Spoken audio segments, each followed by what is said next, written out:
Oson emas, yurak biladi. Har bir ko'cha seni eslatib qoladi.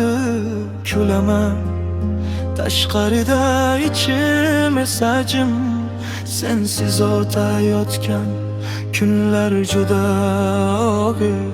Ketding, ortingdan sukut qoldi. Orzularim ham sen bilan so'ndi. So'nggi bora degan so'zing yolg'on ekan. Endi buni faqat vaqt aytarkan.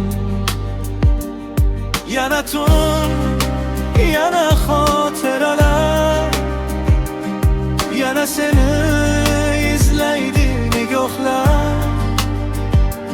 Qaytmasligingni bilsam ham yurak kutar har safar.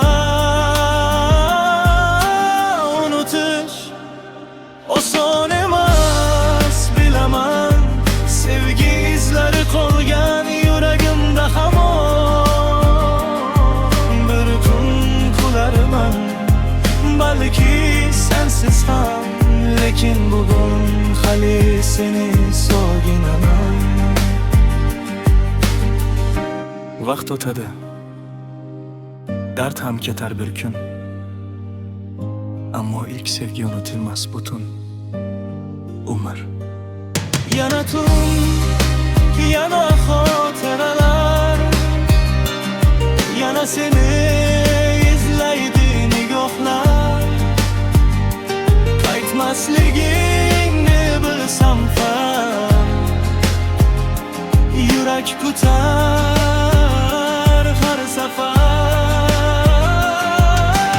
Unutish oson emas, yurak biladi. Har bir ko'cha seni eslatib qoladi.